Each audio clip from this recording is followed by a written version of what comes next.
नमस्कार। आज हम उन दस्तावेजों और लेखों की गहराई में उतर रहे हैं जो हमें अतीत के एक अद्भुत शिक्षा केंद्र की कहानी सुनाते हैं। हाँ, नालंदा विश्वविद्यालय। जी। हमारे सामने जो सामग्री है वो इसके शिखर और फिर इसके दुखद अंत दोनों पर ही रोशनी डालती है। बिल्कुल। और इन स्रोतों के जरिए देखिए हमारा मकसद है नालंदा की उस असाधारण विरासत को समझना और इसके विनाश से जुड़ी जो जटिलताएं हैं उनको खंगालना। हाँ, और ये जानना कि ज्ञान के इस केंद्र का अंत मानव इतिहास के लिए इतना बड़ा नुकसान क्यों था। ये सोचना ही मतलब कमाल है ना। दुनिया का पहला सही मायनों में अंतर्राष्ट्रीय आवासीय विश्वविद्यालय, ज्ञान का एक ऐसा शहर जो हजारों मील दूर से लोगों को खींचता था, और फिर अचानक राख। आपके दिए गए स्रोतों में इसके विनाश को लेकर कई परतें हैं और यही सवाल शायद सबसे बड़ा है, आखिर ज्ञान के इस मंदिर को किसने और क्यों मिटाया। सही। चलिए इन स्रोतों के आधार पर इस पहेली को सुलझाने की कोशिश करते हैं। जरूर। शुरुआत करते हैं नालंदा की उस भव्यता से जिसने इसे इतिहास में कह सकते हैं अमर कर दिया। इन दस्तावेजों में जो सबसे पहली बात उभर कर आती है वो है इसका पैमाना और इसकी सोच की विशालता। हाँ, और ये जानना जरूरी है क्योंकि अक्सर नालंदा को सिर्फ एक आप कह लीजिए बौद्ध मठ समझ लिया जाता है, पर स्रोत बताते हैं कि इसकी स्थापना 5वीं शताब्दी में हुई थी। गुप्त सम्राट कुमारगुप्त प्रथम ने की थी। सही कहा। और ये सिर्फ धार्मिक शिक्षा तक ही सीमित नहीं था। बिल्कुल नहीं। और इसका स्थान देखिए, प्राचीन राजगीर और पाटलिपुत्र के बीच, मगध का वो इलाका जो उस समय शक्ति और संस्कृति का केंद्र था। लेकिन जो बात सबसे ज्यादा चौंकाती है वो है इसका आकार। एक समय में, जैसा कि इन लेखों में बार बार जिक्र आता है, यहाँ करीब 10,000 छात्र 10,000 छात्र और 2,000 शिक्षक रहते थे। सोचिए, 10,000। आज के जमाने में भी इतने अलग अलग देशों के छात्रों को एक जगह लाना कितना मुश्किल है, और नालंदा ये आज से सदियों पहले कर रहा था। अंदाजा है कुछ? हाँ, और ये सूची काफी लंबी है। चीन, Japan, Korea, Tibet, Mongolia, Sri Lanka, मध्य एशिया, मतलब दुनिया के कोने कोने से ज्ञान के खोजी यहाँ आते थे। वाकई ये सच में एक ग्लोबल विलेज था ज्ञान का। और पाठ्यक्रम इन दस्तावेजों के मुताबिक वो भी उतना ही विविध था। हाँ, यही बात मुझे सबसे ज्यादा प्रभावित करती है। धर्म और दर्शन तो थे ही, लेकिन उनके साथ साथ खगोल शास्त्र, गणित, चिकित्सा मतलब आयुर्वेद, तर्कशास्त्र, राजनीति विज्ञान, भाषा विज्ञान, साहित्य, जी, यहाँ तक कि कला और मूर्ति कला की भी शिक्षा दी जाती थी। स्रोत इस बात पर जोर डालते हैं कि कैसे नालंदा सिर्फ धर्म का केंद्र नहीं था, बल्कि उस जमाने के लिहाज से विज्ञान, तर्क और यहाँ तक कि चिकित्सा में भी अग्रणी था। ये सोच ही उस समय कितनी क्रांतिकारी रही होगी। बिल्कुल। ये एक ऐसा इकोसिस्टम था जहां अलग अलग विचार मिलते थे, टकराते थे और फिर नए ज्ञान का सृजन करते थे। ये ज्ञान को संकुचित करने का नहीं, बल्कि उसे विस्तृत करने का केंद्र था। और इस ज्ञान के केंद्र का दिल था वहां का पुस्तकालय धर्मगंज।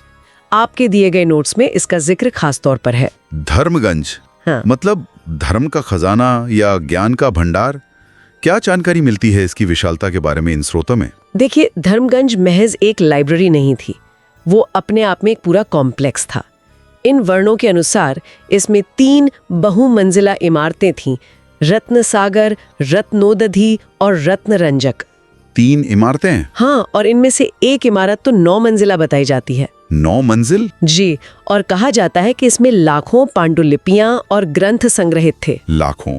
और जो सबसे भयावह तथ्य इन स्रोतों में मिलता है वो ये कि जब इसे नष्ट किया गया तो ये महीनों तक जलता रहा। हाँ, ये कल्पना करना भी मुश्किल है, महीनों तक।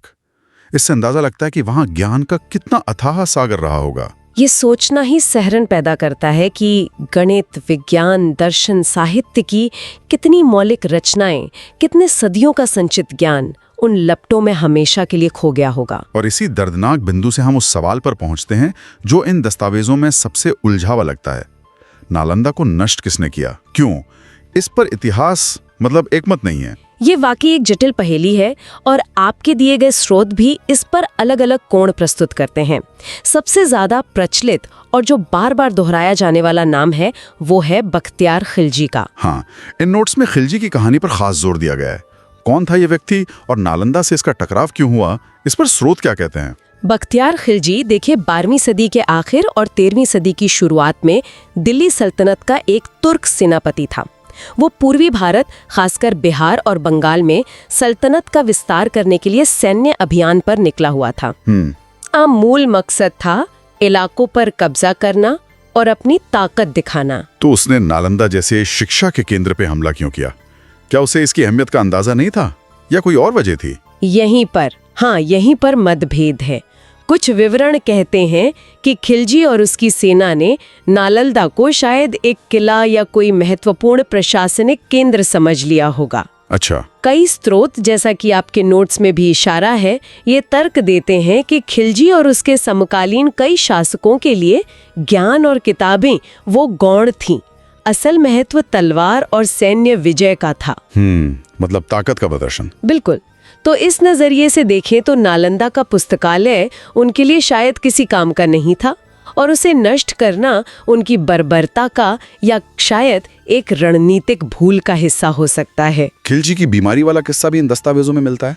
वो काफी रोचक लगता है। हाँ, वो किस्सा दिलचस्प विरोधाभास दिखाता है। कहानी कुछ यूं है कि खिलजी एक बार गंभीर रूप से बीमार पड़ा। उसके अपने हकीम और स्थानीय वैद्य दोनों ही उसका इलाज करने में नाकाम रहे। अच्छा। तब किसी ने शायद मजाक में या हो सकता है गंभीरता से उसे नालंदा के आचार्यों से सलाह लेने या वहां की चिकित्सा पद्धतियों को आजमाने का सुझाव दिया। लेकिन किताबों और ज्ञान के प्रति उसकी कथित नफरत को देखते हुए उसने ये सलाह शायद मानी नहीं होगी। कहते तो यही है कि उसने ऐसा करने से साफ इनकार कर दिया। कुछ लोक कथाएं तो यहाँ तक कहती हैं कि नालंदा के एक विद्वान ने उसे अप्रत्यक्ष रूप से शायद कुरान के पन्नों के बीच दवा लगाकर ठीक करने की कोशिश की थी। अच्छा। लेकिन जब खिलजी को पता चला तो वो और भी ज्यादा नाराज हो गया। हालांकि मैं ये स्पष्ट कर दूं कि इन किस्सों का कोई पुख्ता ऐतिहासिक प्रमाण नहीं है। हाँ, ये लोक कथाएं ज्यादा लगती हैं। पर ये उस समय के माहौल और ज्ञान के प्रति कुछ शासकों के रवैये पर एक दिलचस्प टिप्पणी जरूर करती हैं। मतलब इन स्रोतों में क्या कोई और संभावना भी जताई गई है? बिल्कुल, यहीं पर कहानी और पेचीदा हो जाती है। कुछ विद्वान, जैसा कि इन स्रोतों में भी संकेत मिलता है, मानते हैं कि इतने बड़े विनाश के लिए सिर्फ एक व्यक्ति या एक घटना को जिम्मेदार ठहराना शायद थोड़ा सरलीकरण होगा।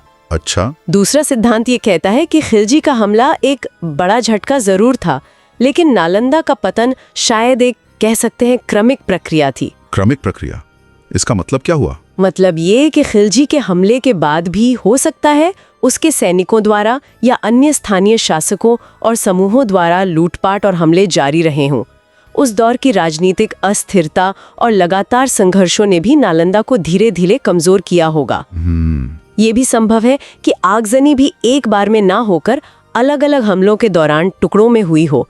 देखिए, युद्ध और अराजकता के माहौल में ऐसी संस्थाओं का नुकसान होना उस जमाने में आम बात थी। और क्या कोई तीसरा कोण भी है? मतलब कोई और थ्योरी? हाँ, एक तीसरा दृष्टिकोण भी है जो इन दस्तावेजों में बहुत विस्तार से तो नहीं पर उल्लेखित है। ये दृष्टिकोण याद दिलाता है कि हमें सिर्फ इंसानी हमलों पर ही ध्यान नहीं देना चाहिए। अच्छा। जैसे सैकड़ों सालों के दौरान प्राकृतिक आपदाएं, भूकंप हो सकते हैं, बाढ़ हो सकती है, या फिर धीरे धीरे संसाधनों की कमी, संरक्षण का अभाव या बौद्ध धर्म के प्रति राजकीय समर्थन में कमी।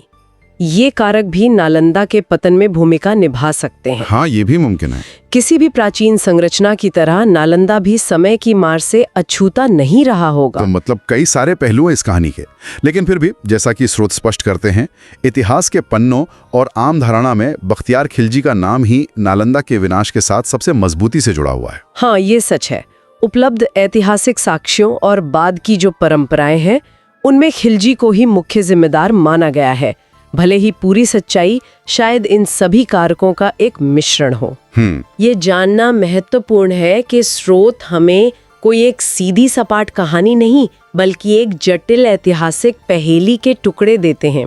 इस विनाश का असर ये कितना गहरा था? क्या ये सिर्फ एक इमारत या एक क्षेत्र का नुकसान था, जैसा कि कुछ लोग शायद कह सकते हैं? नहीं, इन स्रोतों के आधार पर तो ये कहा जा सकता है कि नुकसान बहुत बहुत ज्यादा बड़ा था। ये सिर्फ बिहार या भारत की धरोहर का नुकसान नहीं था। सही। ये पूरी मानवता की बौद्धिक संपदा का नुकसान था। नालंदा उस समय ज्ञान का एक वैश्विक केंद्र था, जहां सदियों की मेहनत से ज्ञान जमा किया गया था। और सबसे बड़ी त्रासदी तो उन पांडुलिपियों और ग्रंथों की थी जो हमेशा के लिए खो गईं। स्रोत बताते हैं कि वहाँ गणित, खगोल, चिकित्सा, दर्शन पर ऐसे ऐसे ग्रंथ थे जो शायद दुनिया में कहीं और थे ही नहीं। बिल्कुल, सोचिए जरा, कितने अनूठे विचार, कितनी वैज्ञानिक खोजें, कितनी दार्शनिक बहसें उन पन्नों में कैद थीं जो राख बन गईं। कौन जाने, अगर वो ज्ञान बच जाता तो आज हमारा समाज, हमारा विज्ञान, हमारी समझ कहाँ होती। गणित या चिकित्सा के क्षेत्र में हम शायद सदियों आगे होते।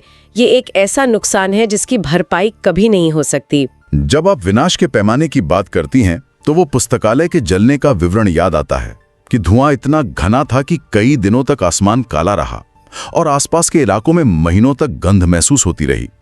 ये सिर्फ एक कहानी नहीं लगती, बल्कि उस भीषणता का प्रतीक है। हाँ, ये विवरण उस नुकसान की भयावहता को महसूस करने में वाकई मदद करते हैं। ये सिर्फ कागज का जलना नहीं था, ये विचारों का, संभावनाओं का जलना था। इन स्रोतों में चीनी यात्रियों का भी जिक्र है, जैसे ह्वेनसांग और इत्सिंग।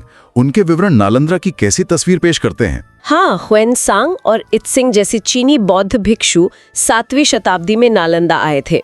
उन्होंने वहाँ काफी समय बिताया, अध्ययन किया। उनके यात्रा वृत्तांत आज हमारे लिए कह सकते हैं सोने की खान जैसे हैं। अच्छा। क्योंकि वो नालंदा के उस स्वर्ण युग का आंखों देखा हाल बताते हैं जब वो अपनी पूरी शान में था। उन्होंने वहाँ के अनुशासित जीवन, शिक्षकों की असाधारण विद्वत्ता और ज्ञान के प्रति गहरे समर्पण का बहुत सुंदर वर्णन किया है। उन्होंने तो यहाँ तक लिखा कि नालंदा में शिक्षा प्राप्त करना स्वर्ग में रहने जैसा अनुभव था। उनके लेख हमें बताते हैं कि नालंदा कोई कल्पना नहीं, बल्कि एक जीती जागती, धड़कती हुई हकीकत थी। उनके विवरणों से उस माहौल की कल्पना की जा सकती है। अच्छा, इन दस्तावेजों में नालंदा के रोजमर्रा के जीवन या कुछ खास परंपराओं के बारे में भी कुछ दिलचस्प बातें मिलती हैं, जैसे वो प्रवेश परीक्षा वाली बात थी। हाँ, वो काफी अनूठी थी। इन स्रोतों के अनुसार नालंदा में प्रवेश पाना बिल्कुल आसान नहीं था। विश्वविद्यालय के मुख्य द्वार पर ही एक अत्यंत विद्वान आचार्य बैठते थे, जिन्हें द्वार पंडित कहा जाता था। द्वार पंडित? जी। हर भावी छात्र को पहले उनसे शास्त्रार्थ करना होता था, मतलब ज्ञान और तर्क की कसौटी पर खरा उतरना पड़ता था। वाह। अगर द्वार पंडित संतुष्ट होते तभी छात्र को प्रवेश मिलता था, वरना उसे वहीं से लौटना पड़ता था। ये तो आज के एंट्रेंस एग्जाम से कहीं ज्यादा चुनौतीपूर्ण लगता है। ये दिखाता है कि वो ज्ञान की गुणवत्ता को लेकर कितने ज्यादा गंभीर थे। बिल्कुल। और छात्रों का जीवन कैसा था वहाँ? क्या उन्हें बहुत सुख सुविधाएं मिलती थी? स्रोत बताते हैं कि जीवन बहुत सादा और अनुशासित था। साधारण भोजन, साधारण वस्त्र, छात्रों का पूरा ध्यान सिर्फ और सिर्फ ज्ञान अर्जित करने पर होता था। भौतिक चीजों की बजाय बौद्धिक और आध्यात्मिक विकास को प्राथमिकता दी जाती थी।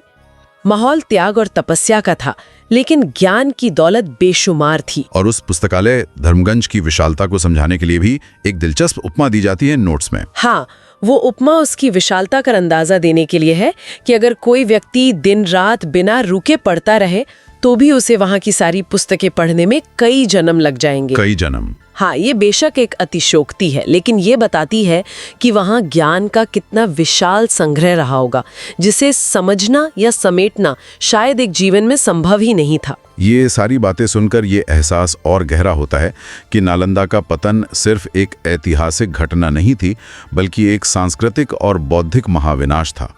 ये सचमुच ज्ञान के प्रकाश का बुझना था। बिल्कुल सही कहा। और ये घटना आज भी हमें बहुत कुछ सिखाती है। ये याद दिलाती है कि ज्ञान कितना नाजुक हो सकता है और इसे सहेजना, इसे बढ़ावा देना कितना जरूरी है। ये एक पीढ़ी से दूसरी पीढ़ी तक ज्ञान के प्रवाह को बनाए रखने की हमारी एक सामूहिक जिम्मेदारी है। आज एक नया नालंदा विश्वविद्यालय भी स्थापित किया गया है 2014 में, उसी बिहार की धरती पर। ये एक सराहनीय कदम है, लेकिन क्या वो उस प्राचीन नालंदा की विरासत को दोहरा सकता है? शायद नहीं। देखिए, नया संस्थान एक महत्वपूर्ण प्रयास है, अतीत से प्रेरणा लेकर भविष्य बनाने की कोशिश है, लेकिन प्राचीन नालंदा अपने समय, अपनी परिस्थितियों और अपने पैमाने में अद्वितीय था। उसकी जगह शायद कोई नहीं ले सकता। हाँ, ये बात तो है। उसकी कहानी हमें हमेशा याद दिलाती रहेगी कि हमने क्या खोया है। और शायद यह हमें सोचने पर भी मजबूर भी करती है। बिल्कुल। ये एक जरूरी सवाल उठाती है जो इन स्रोतों को पढ़ने के बाद मन में जरूर आता है। जब भी हम आज के दौर में ज्ञान के किसी स्रोत को, चाहे वो कोई किताब हो, कोई विचार हो, कोई परंपरा या कोई संस्था हो, उसे नज़रअंदाज करते हैं, उसे महत्वहीन समझते हैं या उसे नष्ट होने देते हैं, तो क्या हम अनजाने में एक छोटे पैमाने पर ही सही एक और नालंदा को बुझने दे रहे हैं? ये एक बहुत गहरा सवाल है जिस पर हम सभी को विचार करना चाहिए, और इसी विचार के साथ नालंदा की इस यात्रा को आज यही विराम देते हैं। उम्मीद है कि इन स्रोतों के माध्यम से नालंदा की कहानी की कुछ परतें खोलने में हम सफल रहे होंगे। हमारे साथ इस अन्वेषण में शामिल होने के लिए सभी का आभार। ये जानकारी यकीनन सोचने पर मजबूर करती है। अगली बार फिर मुलाकात होगी किसी और विषय की गहराइयों में उतरने के लिए। धन्यवाद।